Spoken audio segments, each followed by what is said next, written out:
ए भी एक घटना, बी भी एक घटना, ये प्रायिकता है घटना ए की, जबकि बी पहले से घटित हो गई है। जैसे एक एग्जांपल ले लेते हैं, एक पासा फेंकते हैं, जब पासा फेंकेंगे तो 1 2 3 4 5 6, ठीक, तो सम संख्या आने की प्रायिकता है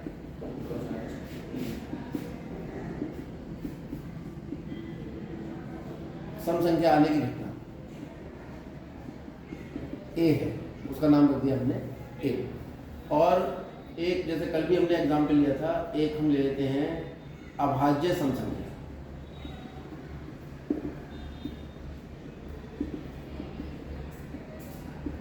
अभाज्य सम संख्या की घटना है बी। तो ए में जो अवयव आएंगे वो कौन कौन से आएंगे, क्योंकि ए सम संख्या आने के 2 4 6, और बी में जो अवयव आएंगे वो अभाज्य सम संख्या केवल 2 होती है। अभाज्य मतलब प्राइम नंबर जो खुद से घटते हैं, केवल दुनिया में एक ऐसी संख्या 2 ही है जो अभाज्य भी है और सम संख्या भी है। अब हम आपसे कहते हैं एक सम संख्या की प्रायिकता, अगर मैं लिखता हूं पी ए ओवर बी, इसका मतलब क्या है? इसका मतलब है घटना ए की प्रायिकता जबकि घटना भी घटित हो चुकी है, ये होता है। तो अगर मैं आपसे कहूं कि सम संख्या आने की प्रायिकता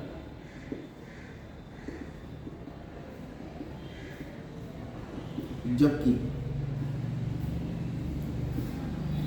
संख्या अभाज्य, सम संख्या आने की प्रायिकता जबकि संख्या कैसी है, अभाज्य सम संख्या। तो हमें प्रायिकता तो निकालनी है सम संख्या की, लेकिन वो संख्या पहले से कैसी है, अभाज्य सम संख्या। तो इसका मतलब सम संख्या की प्रायिकता ए जबकि वो पहले से कैसी है, अभाज्य। इसका क्या फार्मूला होगा, P A intersection B over P B. तो पी ए इंटरसेक्शन बी निकालो, कितना आएगा, कॉमन कौन है, 2। अच्छा, ये जो सेट है इसे एस कहते हैं, ये समष्टि समुच्चय होता है, सारे जितने भी आउटकम है उन्हें ब्रैकेट में लिख दिया। तो एन एस का मतलब हुआ एस में अवयवों की संख्या 6, एन ए का मतलब हुआ सम संख्या की प्रायिकता नंबर 3, एन बी का मतलब हुआ 1, ठीक है। तो ए की प्रायिकता कितनी हुई, एन ए बटे एन एस। बी की प्रायिकता कितनी हुई, N B number of element in B number of element in S. ये आपकी एक्सोमेट्रिक अप्रोच कल हमने बात की थी, ठीक है, वहाँ से आ रहा है। और घटना ए इंटरसेक्शन बी की प्रायिकता जो होगी वो आ जाएगी ए इंटरसेक्शन बी में अवयवों की संख्या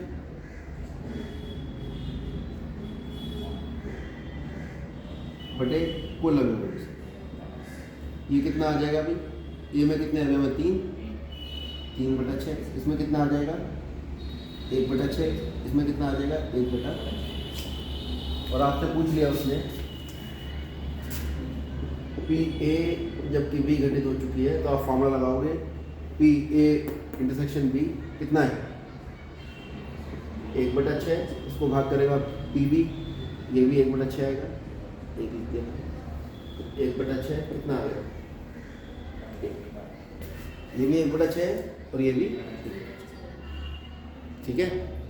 तो ये प्रायिकता आपके निकल कर आ जाएगी। हाँ सही आ रहा है, एक ही आ रहा है ना दोनों में अवयव, और बी में भी एक ही आ रहा है, सही। अब इसी सूत्र से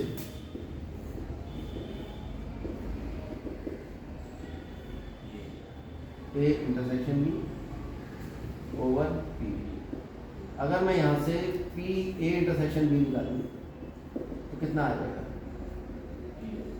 ए की प्रायिकता कंडीशनल प्रोबेबिलिटी जबकि घटना बी पहले ही घटित हो चुकी है, इनटू ये कहलाती है टोटल प्रोबेबिलिटी, ठीक है। अच्छा, यहाँ से अगर हम देखें यदि ए तथा बी परस्पर स्वतंत्र घटना है। अगर ए और बी परस्पर स्वतंत्र घटना है तो ए के घटित होने का बी पर कोई फर्क नहीं पड़ रहा और बी के घटित होने का ए पर कोई फर्क नहीं पड़ रहा।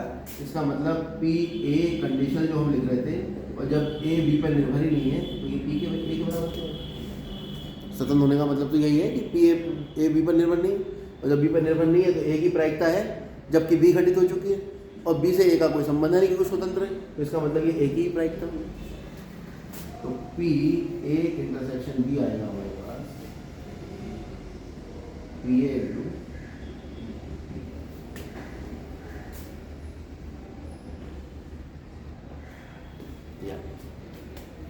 ठीक है।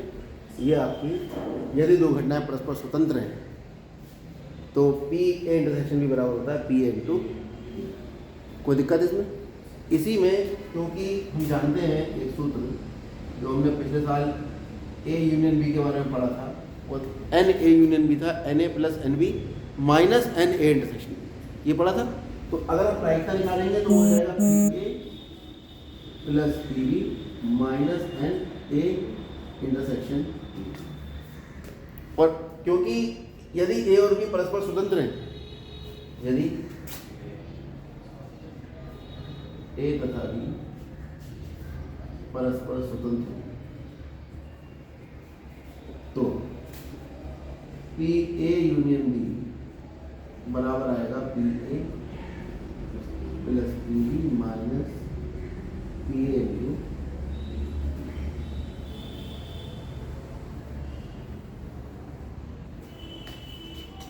ठीक है। अब यदि ए इंटरसेक्शन बी 0 हो जाए, 5 हो जाए, ठीक है, इसे कहते हैं म्यूचुअली एग्जॉस्टिव। क्या कहते हैं? म्यूचुअली एग्जॉस्टिव, ठीक है। और दूसरे शब्दों में कहते हैं परस्पर अपवर्जी, हिंदी में कहते हैं परस्पर अपवर्जी। तो ए इंटरसेक्शन बी में कोई सब आएगा ही नहीं, कुछ कॉमन आएगा नहीं, कॉमन नहीं आएगा तो उसमें अवयव शून्य होंगे, अवयव शून्य तो प्रायिकता भी शून्य हो। और ए और बी अगर परस्पर अपवर्जी घटनाएं हैं तो ए इंटरसेक्शन बी का मान हो जाएगा 0। तो अगर ए और बी परस्पर अपवर्जी हैं तो पी ए यूनियन बी बराबर होगा पी ए प्लस बी।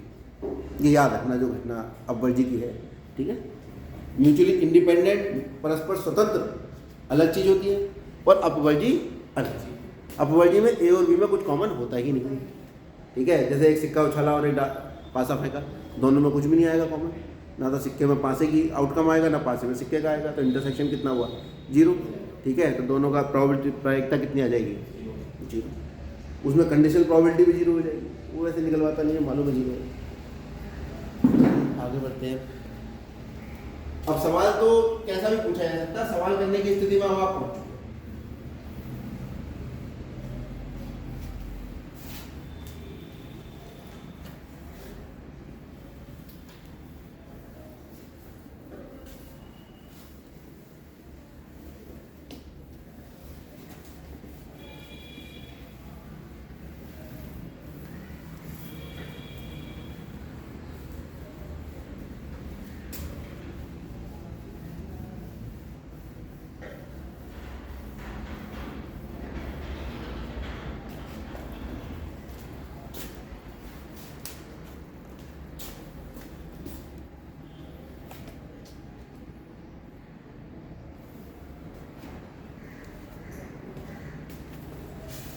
चलिए सवालों की स्थिति देखते हैं।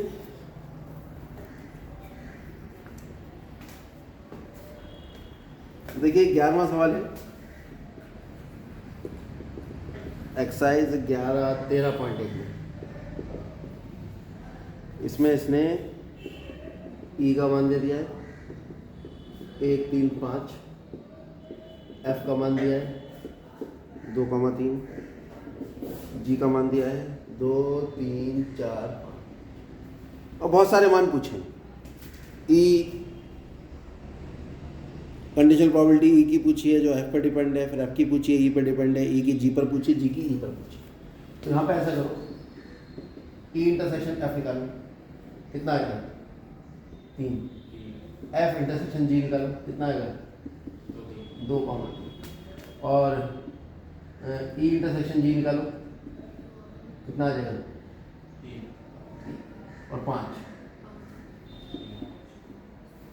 ठीक है। अब पहले पार्ट में क्या करें? ई की कंडीशन प्रोबेबिलिटी निकालनी है। ई कंडीशन प्रोबेबिलिटी एफ तो हो जाएगा P E intersection F upon P. तो ई इंटरसेक्शन एफ कितना है? 3। कितने अवयव इसमें? 1 है ना। तो प्रायिकता कितनी आएगी? 1 बटा टोटल कितने? 1 2 3 4 5 6 5 फेंका है ना। तो समष्टि समुच्चय ऐसा आ जाएगा। ऐसा हम जानते हैं 1 2 3 4 5 6। ठीक है। तो प्रायिकता हो गई इसकी 1 बटा 6। इसको भाग करेगा पी एफ और पी एफ की प्रायिकता कितनी हो? कितने अवयव हैं? 2 बटा 6। समझ में आ गया? चाहे निकाल दो सबके पहले। पी ई बराबर आ गया एन ई बटा एन एस, यानी ई कितना है? 3 बटा 6। ऐसे पी एफ निकाल दो। पी एफ में कितने अवयव हैं? 2 बटा 6। पी जी निकाल दो। कितने अवयव हैं? 4 बटा 6। और P E intersection F calculate कर दो। कितना है? 1/6। पी एफ इंटरसेक्शन जी कैलकुलेट कर दो 2/6। और पी ई इंटरसेक्शन जी कैलकुलेट कर दो। कितना आ गया? 2/6। अब सब निकालना शुरू करो। ये कितना आ जाएगा? 1/6 मल्टीप्लाई 6/2 या 1/2। ऐसे इसने आपसे पूछ लिया पी एफ कंडीशन ई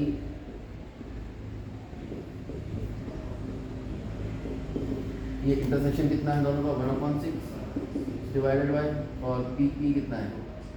3/6। तो 1/6 मल्टीप्लाई 6/3 इक्वल टू 1/3। और दूसरे पार्ट में क्या पूछ रहा है? पी ई जी कितना आएगा? पी ई इंटरसेक्शन जी बटा पी जी कितना आ गया? ई इंटरसेक्शन जी कितना है? 2/6 डिवाइडेड बाय और पी जी कितना है? 4/6। 2/4 आएगा, ये 1/2। ऐसे सब निकाल दोगे। ठीक है। किताब में बाकी पूछे जैसे ये भी कह रहा है। थर्ड कह रहा है P E intersection F over ई इंटरसेक्शन एफ की प्रोबेबिलिटी जो किस पर निर्भर है? जी पर निर्भर है। कितना निकल जाएगा? अभी वो निकल जाएगा P E intersection F intersection G. क्यों? इन दोनों का इंटरसेक्शन आता है। अब ई एफ जी का इंटरसेक्शन कितना आ रहा है? निकाल ई इंटरसेक्शन एफ इंटरसेक्शन जी। जो ई एफ जी तीनों में आ रहा है ऐसा कौन है? ई एफ जी 3 आ रहा है तीनों, है ना। तो प्रायिकता कितनी हो गई इसकी? इंटरसेक्शन जी की 1/6। ठीक है। ये अलग से निकाल देना सारा मटेरियल। पहले ये करोगे फिर इधर। तो ये कितना हुआ हमारे पास? 1/6 और पी जी कितना है? 4/6 1/6। तो मुश्किल तो नहीं लग रहा? अब अगली एक्सरसाइज से पहुंच जाते हैं जो हमने अभी आपको बताई। स्वतंत्र घटनाएं बता दी थी हमने आपको। ठीक है। और सवाल देखते हैं स्वतंत्र घटनाओं में। एग्जाम्पल सारे करोगे, एक भी मत छोड़ना।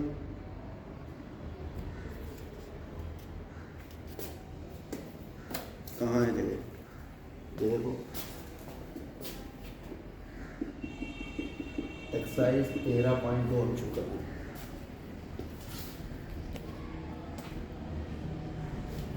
इसमें हमसे ये कह रहा है कि ज्ञात करो ये स्वतंत्र घटनाएं हैं या नहीं। 2 तरह के सवाल आते हैं आपके पोस्ट। या तो प्रायिकता दे के पूछ लेगा स्वतंत्र है, दोनों का इंटरसेक्शन निकाल के दोनों के अलग अलग गुणा के बराबर आ जाए, हो गया। ठीक है। या फिर आपसे स्वतंत्र बता के और कुछ ना कुछ मान निकलवा लेगा। जैसे ये सवाल है हमारे पास 10वां। ए और बी स्वतंत्र घटनाएं हैं जिसमें बता दिया ए और बी कैसी घटनाएं हैं। तो पी ए का मान है 1/2, पी बी है 7/12।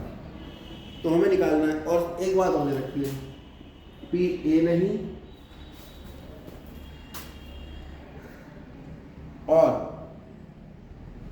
और बी नहीं।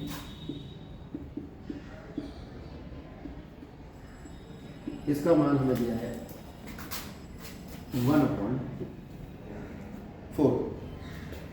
ये 10वें सवाल में कह रहा है मान ले ए और बी स्वतंत्र घटनाएं हैं, पी ए पी बी दे रखा है और पी ए नहीं और बी नहीं दे रखा है। क्या ए और बी स्वतंत्र घटनाएं हैं? देखिए बात हुई, पहले हम मान लेंगे स्वतंत्र है और फिर हम बताएं कि ये स्वतंत्र हैं या नहीं है। चलो सवाल दिया तो कुछ ना कुछ तो इसमें होगा, ढूंढने की कोशिश करें। पी ए नहीं और बी नहीं का मतलब क्या होगा? पी ए डैश और का मतलब इंटरसेक्शन बी डैश। क्यों? ये तो हुआ डी मॉर्गन लॉ पढ़ा होगा पिछले साल, तुमने इस साल पढ़ा है। ए डैश इंटरसेक्शन बी डैश का मान कितना होता है? ए यूनियन बी का डैश 2 होते हैं। ए डैश इंटरसेक्शन बी डैश का मान होता है ए यूनियन बी का डैश और ए डैश यूनियन बी डैश का मान होता है ए इंटरसेक्शन बी का डैश। ये स्पेशली हमने बताए थे, हमने ये वैसे भी सिद्ध करवाए थे और ये वेन डायग्राम से भी बताया था। 12 आपको उस पर डायरेक्ट क्या होता है? तो यहाँ पे आ रहा है P A dash intersection B dash. Dash समझते हो कॉम्प्लीमेंट्री, ए नहीं तो डैश से लिखते हैं। इसको लिख सकते हैं P A union B dash और P A union B dash को हम बहुत आसानी से लिख सकते हैं 1 - पी ए यूनियन बी, क्योंकि डैश का मतलब तो नहीं होता है। तो किसी घटना के होने और ना होने की प्रायिकता का योग हमेशा एक होता है। ये तो प्रायिकता में आपने जानते हो, इतनी बात तो नहीं जानते, याद रखिए। प्रायिकता का मान होता है 0 से 1 के बीच में हमेशा, ना तो ऋणात्मक हो सकता है ना 1 से अधिक हो सकता है। ठीक। और दूसरी बात है कि प्रायिकता और किसी घटना के होने की और ना होने की प्रायिकता दोनों का योग कितना होता है? 1 होता है। तो वही किसी घटना के ना होने की प्रायिकता होगी 1 - घटना के होने की प्रायिकता। क्लियर है ये बात? तो अब मैं पी ए यूनियन बी निकाल लेता हूँ, क्योंकि हमने मान लिया है कि ए तथा बी कैसी हैं? परस्पर कैसी हैं? स्वतंत्र घटनाएं हैं। और परस्पर स्वतंत्र हैं तो पी ए इंटरसेक्शन बी कितना आना चाहिए?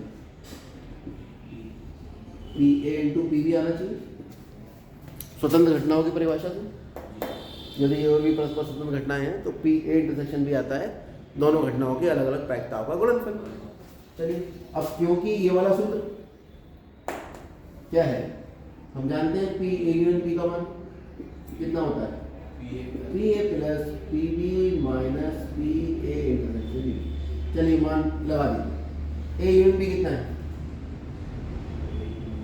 पता नहीं, कोई बात नहीं पता, नहीं निकाल सकते ना। ए यूनियन बी ये तो 1/4 है ना, ये तो 1/4 है, तो ये 1/4 के बराबर होगा। तो ऐसा करो, यहाँ पर पी ए यूनियन बी आ जाएगा, P A union B dash, और ये आ जाएगा आपके पास 1 - 1/4 यानी 3/4। कोई दिक्कत तो नहीं भाई? किसी घटना के ना होने की प्रायिकता 1 - होने की प्रायिकता, किसी घटना के होने की प्रायिकता 1 - ना होने की प्रायिकता। होने की पता है तो ना होने की एक में से घटा के निकल आएगी, और ना होने की पता है तो। क्लियर हो गई बात? कॉम्प्लीमेंट्री। तो पी ए यूनियन में निकला है 3/4। पी ए कितना है? पी बी कितना है? प्लस 7/12 माइनस, और पी ए इंटरसेक्शन बी कितना आएगा? P A into P B, क्योंकि ए और बी कैसी बता दी, मान लिया हमने स्वतंत्र। चलो मान लो ये एल एच है तो 3/4 आ रहा है, ये आया 1/2 प्लस 7/12 माइनस पी ए का मान 1/2 गुणा 7/12, एलसीएम आ गया इसका 24, तो कितना आ गया 12 प्लस 12 दूनी 24, 7 दूनी 14 प्लस माइनस 7, कितना आ गया? इधर कर रहा हूँ,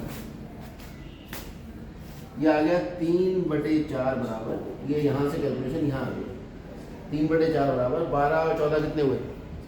26, 26 में 7 घटाओ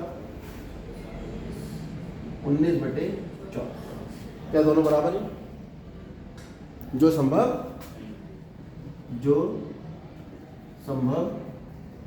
नहीं है। और अगर संभव नहीं है तो ये आया क्यों? क्योंकि हमने ए और बी को क्या माना था? स्वतंत्र। अतः ए तथा बी स्वतंत्र घटनाएं नहीं। कुछ बच्चे अलग तरीके से करते हैं इसको। वो क्या करते हैं, यहाँ पे ये वाला मान रखते हैं, वो ए इंटरसेक्शन भी इधर ले जाते हैं और इसका मान निकालते हैं। इसका मान या तो ऋणात्मक आ जाएगा या 1 से अधिक आ जाएगा। दोनों ही केस में प्रायिकता संभव नहीं है। प्रायिकता क्योंकि 0 से 1 के बीच में होती है। तब आप कह दोगे भाई ये तो प्रायिकता संभव नहीं है। ये संभव क्यों नहीं है? क्योंकि ए इंटरसेक्शन बी जो है वो परस्पर स्वतंत्र नहीं है। लेकिन वो लॉजिकल नहीं है। यहाँ बिल्कुल लॉजिकल बात है कि हमने पी ए इंटरसेक्शन बी को P A into P V लिखा और हमने जो लिखा उसको, तो ये वाली जो स्थिति निकल कर आई वो तर्कसंगत नहीं। ठीक, नोट करें। तो आपके सामने जो प्रश्न आए